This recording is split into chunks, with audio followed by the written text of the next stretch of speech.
Mr. President, I just want to take a moment or two here to speak about our nation's veterans. You and I have the honor of serving together on the Senate Veterans Affairs Committee, and I take that, as you do, that responsibility very seriously. There is no other group of people that we should hold in higher regard than those who served our country. And today I want to talk about some of the challenges they are facing as a result of our failure to do that. Who would we expect to get the very best health care in our country? We want everyone to have good quality, affordable health care. But of all the people, we would want to make certain that they receive the health care services that they were promised. It clearly would be those who served our country, the men and women of our military who are now veterans. And they deserve timely, high-quality health care. And that's true whether they live in an urban, suburban setting or a rural place like your state and mine. There are more than 221,000 veterans who call Kansas home, and the vast majority of them live in very rural parts of our state. Before being elected to the United States Senate, before the honor that Kansans allowed me to serve them here in the United States Senate, I served in the U.S. House of Representatives, and I represented the 1st District of Kansas, generally known in our state as the Big First. That's a congressional district larger than the state of Illinois, and there isn't a VA hospital in that congressional district. Veterans in this part of Kansas, they drive hours on end to get care, or they simply go without it altogether. Over the past year, Congress has repeatedly passed legislation designed to ease the burden for veterans who struggle to get health care from VA facilities in my state and yours and across the country. We were able, in the wake of the scandal in which we learned across the country about the false waiting lists in which veterans, the VA put people on a waiting list that didn't really exist. The scandal across our country allowed us as members of Congress and this Senate to come together, Republicans and Democrats, and we passed legislation called the Choice Act.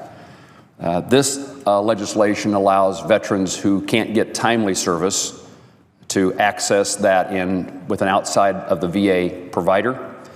And importantly, for what I want to talk about today, it says that if you are a veteran that lives more than 40 miles from a VA facility, then you can, at your request, have those services provided by a hometown physician, admitted to your hometown hospital, see your local optometrist, be treated by your local physical therapist or chiropractor. All those things make a lot of sense for veterans who live in the places that I come from. In the process of doing that, part of the goal was to ease the burden, in addition to providing quality and timely services for those who live in rural places. Part of the theory, and I think rightfully so, in passage of the Choice Act was to lift a bit of the burden of the VA off the VA. It has been difficult for them to have the necessary health care providers to meet the needs of veterans, and so if we can provide services in the community, we're also speeding up the process by which a veteran who still goes to the VA hospital or still goes to a VA clinic gets services in a more timely and effective way. This past July, Congress passed legislation to amend that Choice Act, and we did so because of the number of problems that we were encountering, the stories that I heard from my veterans across our state, and I know true of many, many senators, if not all, about problems with the way the Choice Act was being implemented by the Department of Veterans Affairs. We amended that legislation to try to make it work better. In my view, what shouldn't have been necessary. The VA could have solved this challenge on their own, but didn't. And what it says is that it's not a facility.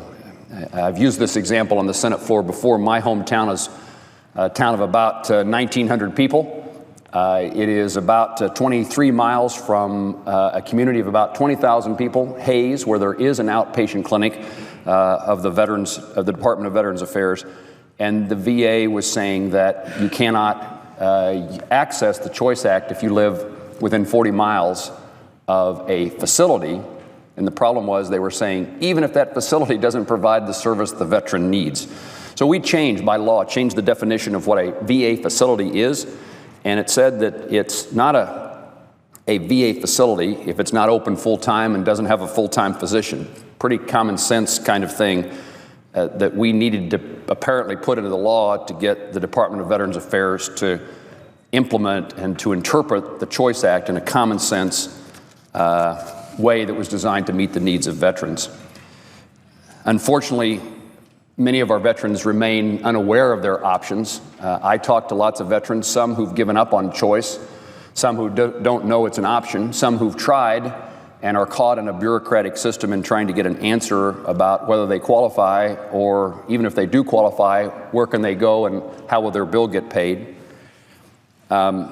Examples in my state, one of the Kansas VA community-based outpatient clinics, known as a CBOC, is only open 2 days a month, and it shouldn't be counted as part of the Choice Act, as a facility under the Choice Act. There are 9 out of 14 CBOCs in Kansas that do not have a full-time medical doctor. Those 9 community-based outpatient clinics should not be counted under choice. And I want to highlight that for veterans from Kansas and across the country who might happen to hear what I have to say today, so that they know there are more options than they may realize.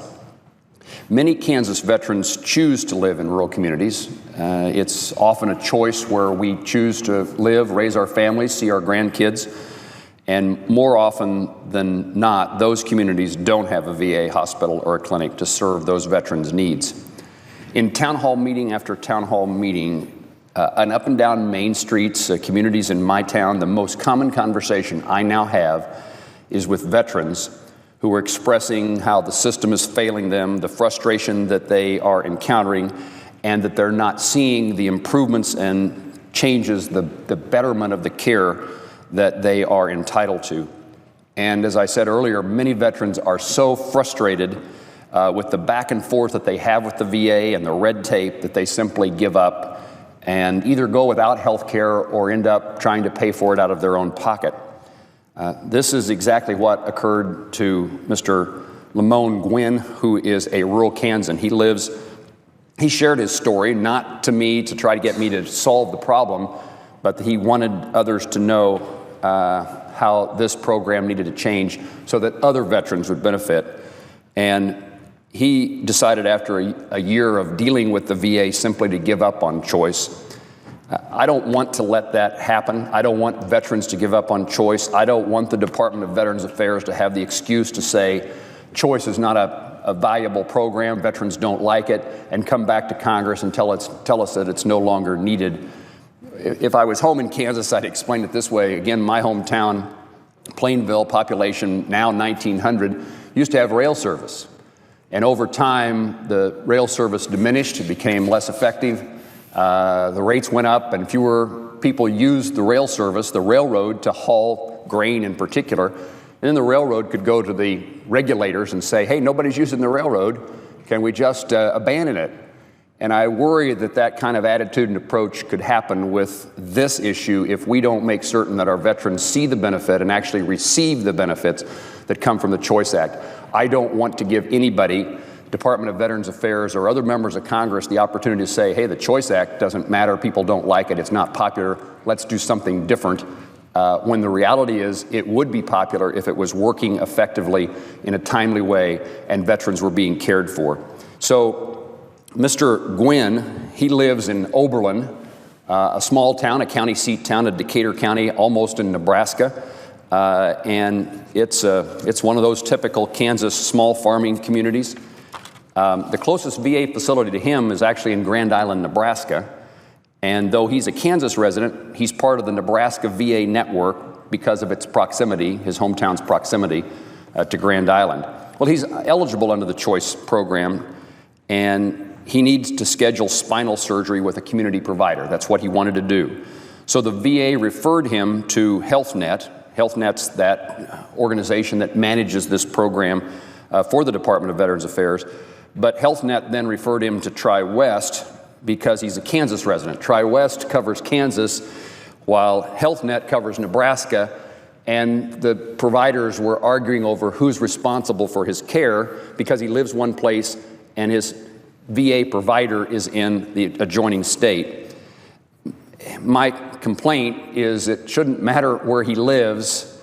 He's stuck in a bureaucracy and it ought not fall to him the burden to solve all of his problems. The VA ought to step in and solve the problem for him, tell him what it is that ought to be done, and get him out of the back and forth between Nebraska and Kansas networks. He's now gone a year without the surgery, and he's going to now drive to another VA medical center in Omaha, 300 miles one way, so that he can get the surgery that he's entitled to have at his hometown provider or a regional hospital in his area. And many of our veterans, I don't know the age of this particular veteran, Mr. Gwynn, but many of the ages of our veterans who live in those communities, many of them are World War II veterans, now more likely Vietnam veterans. The opportunity for them to have family around them, the ability for them to get long distances is a complete challenge.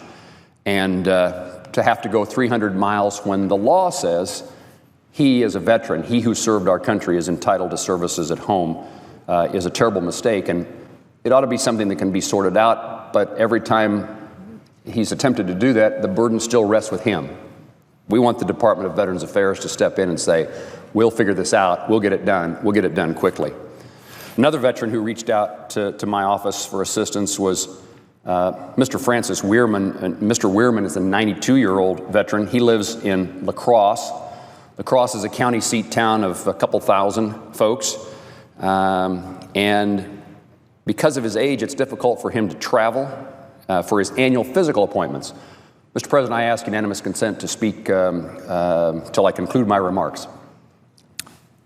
Without objection.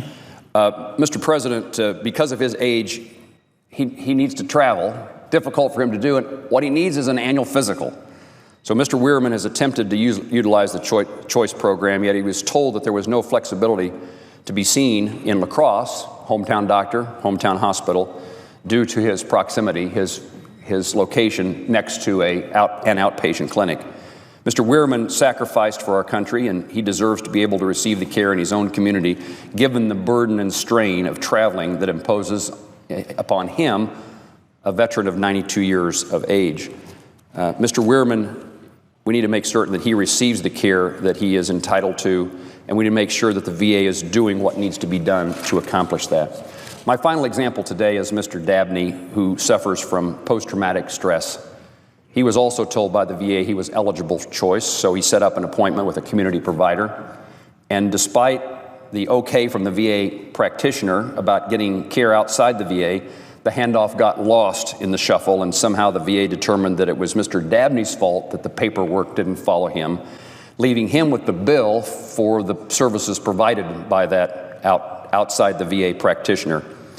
I shared this case with Secretary McDonald in a hearing that you and I were at several weeks ago, and the conclusion months later by the VA was that Mr. Dabney simply didn't understand the Choice Act, and he should have tried harder to get an official authorization before setting up the appointment, and therefore the bill still rests with him. Thankfully, the provider, the network, TriWest, disagreed, and they are now elevating his case to try to make certain that he doesn't have to pay the bill that the VA originally authorized him, the services for him to receive outside the VA. The Choice Act was designed specifically to help veterans like Mr. Gwynn, Mr. Weirman, Mr. Dabney. These veterans, as I say, gave themselves to serve our country and fought on our behalf, and they deserve the care and respect that they should be receiving today from our country and its Department of Veterans Affairs. Our country must fulfill its commitments to these individuals and to others, and to provide for those who sacrificed for our nation, regardless of the community they call home. Last week, I joined my colleagues, Senate colleagues, in sponsoring the Veteran Choice Improvement Act of 2016. Once again, legislation designed to fix problems with the original Choice Act that the VA has been unable to resolve on their own, and to make sure these veterans receive what they're entitled to. As a member of the Senate Veterans Affairs Committee, I look forward to working with you and other members, with our chairman, Johnny Isakson, the gentleman from Georgia, as well as the ranking member, the Senator Blumenthal, for purposes of making sure we get this right, and that we make certain that the VA does its job in caring for these men and women who served our country. I will continue to work to make certain that happens, and I express my gratitude to those who served our country and renew my willingness, my desire to make certain they receive the health care they're entitled to. Mr. President, I yield the floor.